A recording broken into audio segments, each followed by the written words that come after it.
I'm going to do, I started to look up, I'm not going to say the name, but a certain political party in another country, how the Democrats and the media are both parrots for that particular party.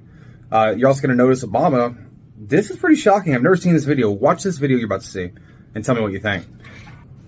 And for the international order that we have worked for generations to build.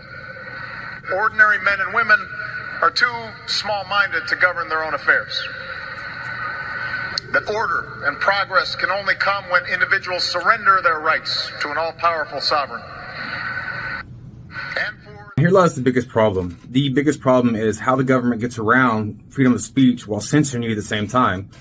They just say, oh, well, it's not us doing it. It's a private company. Not us, but actually it is them. The government's telling them what to do. So that's where that needs to change. Accountability needs to be held from that point. And how many times have these misinformation, disinformation this year been proven to actually be true? We're starting to see that trend. I mean, who decides what misinformation or disinformation is? Not you. No one should. That's the point of free speech.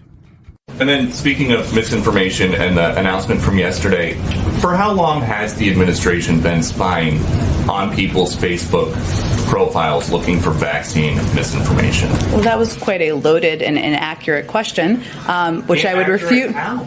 Well, Peter, first of all, as you know, we're in a regular touch with a range of media outlets. Let me finish. As we are in regular touch with social media platforms. Facebook used to block people from posting that COVID may have originated for a lab. That is something this president now admits is a possibility.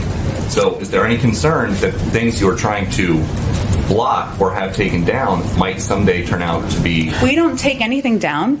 We don't block anything. Facebook and any private sector company makes decisions about what information should be on their platform. Here's the media talking about outright calling for censorship. I mean, what? They're the media, the press, and they're talking about censoring people. Let's not forget, let's talk about the White House press secretary, or I like to call her Smith Circleback, always calling for that, openly calling for that. Well, you know what happens when the government tells a media company what to do? They're now working for the government. With its big star, D. Lemon. Okay, so this one I'm fired up about. I've always felt this way, that social media should be regulated.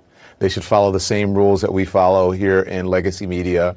You shouldn't just be able to spread things about people that's not true. Have to turn down the capability of these conservative influencers to reach these huge audiences. We're going to have to figure out the OANN and Newsmax problem. Let's go, Brandon. Hey. Let's go, Brandon. Hey.